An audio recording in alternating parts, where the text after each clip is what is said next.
இன்றைக்கு நாம் தியானிக்க இருக்கிற வசனம் சங்கீதம் 4ஆம் அதிகாரம் 5வது வசனம். நீதியின் பலிகளை செலுத்தி கர்த்தர் மேல் நம்பிக்கையாயிருங்கள். கர்த்தருக்கு நம்ம என்ன செய்யணுமா? நீதியின் பலிகளை செலுத்தி கர்த்தர் மேலே நம் நம்பிக்கையாக இருக்கணும்னு இன்றைக்கி நம்மோடு கூட கர்த்தர் இடைப்படுகிற வார்த்தை இதுதான். நீதியின் பலியை செலுத்து.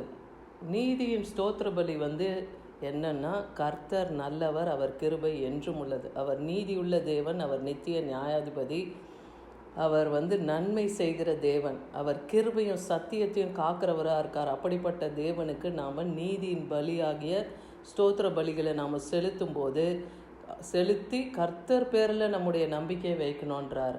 ஏன்னா எபிரேயர் 13ஆம் அதிகாரம் 15-16 வசனத்தில் பார்க்குறோம். அவருடைய நாமத்தை துதிக்கும் உதடுகளின் காணிக்கையாகிய ஸ்தோத்திர பலியை அவர் மூலமாக எப்போதும் தேவனுக்கு செலுத்த கடவோம். இயேசு கிறிஸ்துவின் மூலமாக நம்ம தேவனுக்கு நன்றி செலுத்துக்கிறோம் இல்லையா? அதை போல் நாம் செய்யணும். கர்த்தருடைய நாமத்தை நாம் உதடுகளின் காணிக்கையாகிய ஸ்தோத்திர பலி மூலமாக நம் தேவனுக்கு நன்றி செலுத்துகிறவர்களாக இருக்கணும். அது மாத்திரம் இல்லை, நம்ம நன்மை செய்யவும் தான தர்மம் செய்யவும் மறக்கக்கூடாது. இப்படிப்பட்ட பலிகளின் மேல் தேவன் பிரியமாக இருக்கிறார். அப்போ இன்றைக்கி உங்களுடைய காரியங்களிலும், உங்கள் எல்லைகள், உங்கள் குடும்பத்தின் எல்லைகள்லையும், வேலை செய்கிற எல்லைகளிலும், எந்த ஒரு சூழ்நிலையிலும் உங்களுக்கான நீதி நியாயம் சரி கட்டப்படணும்னா, முதலாவது தேவனுக்கு உதடுகளின் காணிக்கையான ஸ்தோத்திர பலியை நீங்கள் செலுத்தி, நீதியின் ஸ்தோத்திர பலிகள், கர்த்தர் நல்லவர், அவர் கிருபை என்றும் உள்ளதுன்னு சொல்லி அவருக்கு ஸ்தோத்திரத்தை செய்து, எப்பொழுதும் நம்ம நன்மை செய்கிறவர்களாக இருந்து தான தர்மத்தை மறக்காமல் செய்கிறவர்களாக இருக்கணும். இப்படிப்பட்ட காரியங்களில், இப்படிப்பட்ட பலிகளின் மேல் தேவன் பிரியமாக இருக்கேன்னு சொல்கிறாரு. சங்கீதம் 37:3 சொல்லுது, கர்த்தரை நம்பி நன்மை செய், தேசத்தில் குடியிருந்து சத்தியத்தை மேய்ந்து கொள். நீங்கள் செய்யுங்க நன்மை. யாரை நம்பி? மனுஷங்களை நம்பி அல்ல. நீங்கள் செய்கிற நன்மை பிரதிபலனாக மறுபடியும் மனுஷன் மூலமாக நமக்கு வரும்னு செய்கிறது நன்மை கிடையாது. நன்மை செய்யவே முடியாத சூழ்நிலையில் இருக்கிறவங்களுக்கு நீங்கள் நன்மை செய்யுங்க. திருப்பி செய்யக்கூடாதவங்க, அதாவது இப்போ ஏழை எளியவர்களுக்கு, இப்போ இந்த பிச்சையெல்லாம் எடுக்கிறாங்க பார்த்தீங்களா? அப்படிப்பட்டவங்களுக்கு நீங்கள் நன்மை செய்யும்போது அது அவங்க திருப்பி உங்களுக்கு செலுத்த போகிறது கிடையாது இல்லையா? அப்படிப்பட்ட நன்மையை நீங்கள் செய்யுங்க. அப்படிப்பட்ட தான தர்மங்கள் திருப்பி பெற்றுக்கொள்ள முடியாதபடியான தான தர்மன்றது ஒருத்தர் கொடுக்கறது, நீங்கள் திருப்பி வாங்கிறது கிடையாது.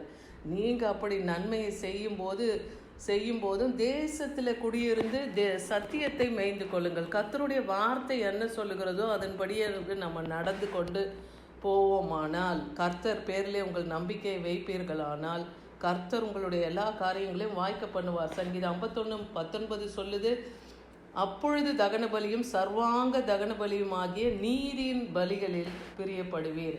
அப்பொழுது உமது பீடத்தின் மேல் காளைகளை பலியிடுவார்கள்.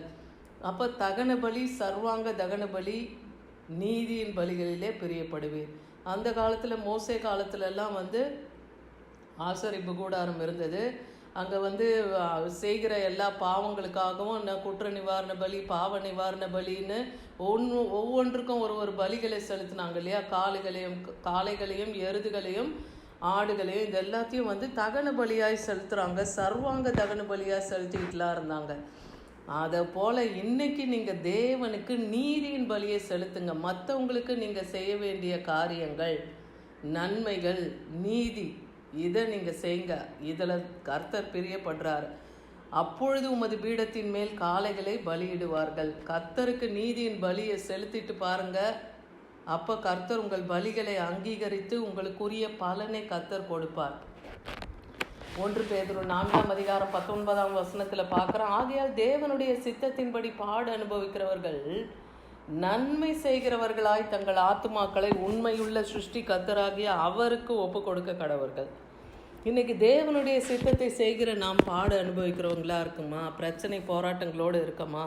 இன்றைக்கி கர்த்தர் நம்மோடு இடைப்படுகிறார். நீங்கள் நன்மை செய்கிறவர்களாக இருங்க. உங்கள் ஆத்துமாக்கள் உண்மையுள்ள சிருஷ்டி கர்த்தருக்கு நீங்கள் ஒப்பு கொடுங்க. நன்மை செய்யுங்க. நன்மையை நாம் செய்யும் போது தான் நம் எல்லையில் இருக்கிற தீமையான கிரியைகள், தடைகள், போராட்டங்கள் இதெல்லாம் விலகணும்னா நம்ம நன்மை செய்யணும். சங்கீதம் 62:8 சொல்லுது, எக்காலத்திலும் அவரை நம்புங்கள், அவர் சமூகத்தில் உங்கள் இருதயத்தை ஊற்றி விடுங்கள். தேவன் நமக்கு அடைக்கலமாக இருக்கிறார். இன்றைக்கும் கர்த்தருடைய வார்த்தை நமக்கு கடந்து வருது பாருங்கள். கர்த்தரை நாம் எக்காலத்திலும் நம்பி நம்முடைய இருதயத்தின் கவலை, ஏக்கம், கலக்கம், என்னென்ன பாடு பிரச்சனை இருக்கோ அது மனுஷர்களுக்கு முன்பாக நம்ம தெரிவிக்க வேண்டிய அவசியம் இல்லை. கர்த்தருக்கு முன்பாக நீங்கள் அவருடைய சமூகத்தில் அன்னாலை போல கண்ணீரை ஊற்றுங்க. உங்களுடைய பிரச்சனைகளை அவரிடத்துல தெரியப்படுத்துங்க. அப்போ கர்த்தர் உங்களுக்கு அடைக்கலமாக இருந்து உங்களை விடுவிப்பார், பாதுகாப்பார். சங்கீதம் 50:14 சொல்லுது, நீ தேவனுக்கு ஸ்தோத்திர பலியிட்டு உன்னதமானவருக்கு உன் பொருத்தனைகளை செலுத்தி. அப்போ முதல்ல நம்ம யாருக்கு ஸ்தோத்திரம் பண்ணோம்? தேவனுக்கு. அடுத்து ஆண்டவராகிய இயேசு கிறிஸ்து. மூன்றாவது பரிசுத்த ஆவியானவருக்கு. இப்படி நீங்கள் மகிமையை செலுத்திட்டு நீங்கள் ஆபத்து காலத்தில் கர்த்தரை நோக்கி கூப்பிடுங்க. கர்த்தர் உங்களை விடுவிப்பார் இல்லையா? அதுதான் வசனம் சொல்லுது. அடுத்த வசனம் சங்கீதம் 50:15, ஆபத்து காலத்தில் என்னை நோக்கி கூப்பிடு, நான் உன்னை விடுவிப்பேன், நீ என்னை மகிமைப்படுத்தும். அப்போ கர்த்தர் உங்களை விடுவிக்கும் போது நீங்கள் மறுபடியும் நீங்கள் தேவனை மகிமைப்படுத்துவீர்கள். ஏசாயா 61:8 சொல்லுது, கர்த்தராகிய நான் நியாயத்தை விரும்பி கொள்ளை பொருளினால் இட்ட தகன பலியை வெறுக்கிறேன். நான் அவர்கள் கிரியை உண்மையாக்கி அவர்களோட நித்திய உடன்படிக்கை பண்ணுவேன்னு சொல்கிறார். இன்றைக்கும் கர்த்தர் நியாயத்தை விரும்புகிறாரு, அக்கிரமத்தை வெறுக்கிறாரு. அதே போல் நீங்கள் அக்கிரமத்தை செஞ்சுட்டு தேவனுக்கு காணிக்கை கொடுக்குறவங்களா இருக்கக்கூடாது இல்லையா? அப்படிப்பட்ட காணிக்கைகள் எல்லாம் தேவன் அருவருக்கிறார். அவர்கள் கிரியையை கர்த்தர் உண்மையாக்குவார். நீங்கள் உண்மையாக உத்தமமாக நீங்கள் நடந்து தேவனிடத்தில் உங்கள் பலிகளை செலுத்துறீங்கன்னா கர்த்தர் உங்களோடு கூட நித்திய உடன்படிக்கை பண்ணிக்கொள்வேன்னு சொல்கிறார். சங்கீதம் 84:11-12 பார்த்தீங்கன்னா, கர்த்தர் நமக்கு சூரியனும் கேடகமாக இருக்கார். அவர் நமக்கு உண்மை உத்தமமாக இருக்கவங்களுக்கு அவர் நன்மையை வழங்காதிராருன்னா வழங்குவார். கர்த்தர் நிச்சயமாக உண்மை உத்தமமாக இருந்தீங்கன்னா உங்களுக்கு நன்மையை செய்வார். சேனைகளின் கர்த்தாவே உம்மை நம்பி இருக்கிற மனுஷன் பாக்கியவான் என்றே அடுத்த வசனத்தில் சொல்லுகிறத பார்க்குறோம். சங்கீதம் 84:12. அப்போ உண்மையாக அவரை நம்புங்க, அவர் பேரில் உங்கள் நம்பிக்கையை வைங்க. ஏன்னா உம்மை உறுதியாய் பற்றி கொண்ட மனதை உடையவன் உண்மையே நம்பி இருக்கிறபடியினால் நீர் அவனை பூர்ண சமாதானத்துடன் காத்துக்கொள்ளுவீர்னு ஏசாயா 26:3-4 வசனத்தில் பார்க்குறோம். அதனால் என்றைக்கும் நீங்கள் கர்த்தரை நம்புங்க. கர்த்தராகிய யெகோவா தான் உங்களுக்கு நித்திய கண்மலையாக இருக்கிறார். ஏன்னா அவர் தான் பலனான நகரம், நமக்கு அவர் உண்டு, அதை நீங்கள் விசுவாசிங்க. ரட்சிப்பே அதற்கு மதில் அரணுமாய் அவர் ஏற்படுத்துவார். ஏசாயா 21:1 பார்க்குறோம். ஏசப்பா தான் உங்களுக்கு ரட்சிப்பு மதிலும் அரணுமாய் உங்கள் குடும்பத்துக்கு, உங்கள் வேலை செய்யும் எல்லைகளிலே உங்களுடைய தலையை தேவன் உயர்த்துவார். எந்த எல்லையில் தலைகுனிந்து இருக்கிறீர்களோ அந்த எல்லையிலே கர்த்தருடைய கரம் உங்களை தலையை உயர்த்தும். அவர் தான் ரட்சிப்பு, அவர் தான் உங்களுக்கு மதிலும் அரணுமாக இருக்கிறாரு. அவர் சொல்லுங்கள், என் பலனாகிய கர்த்தாவேன்னு கூப்பிடுங்க, ஆலோசனை கர்த்தாவேன்னு தேவனை நோக்கி கூப்பிடுங்க. அப்போது உங்கள் பிரச்சனைக்கான காரியங்களை கர்த்தர் ஆலோசனையாய் கொடுப்பார். நீங்கள் அதை விசுவாசிங்க. வேதத்தை எடுத்து தியானிக்கும் போது வேதத்தில் பேசுவார், ஊழியக்காரர்கள் மூலமாய் உங்களுக்கு இடைப்படுவார். அந்த சத்திய வசனத்தை பிடித்து கொண்டு கர்த்தருடைய சமூகத்தில் காத்திருந்து அவர் சமூகத்தில் உங்களுடைய கண்ணீரை ஊற்றி ஜெபித்து நீங்கள் ஜெயமிடுங்க.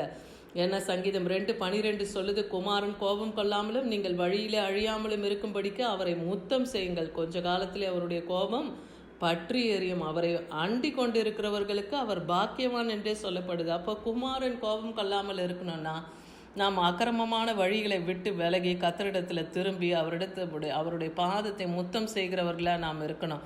ஏன்னா கொஞ்ச காலத்தில் அவருடைய கோபம் பற்றி எரிய போது இந்த பூமியில் இல்லையா?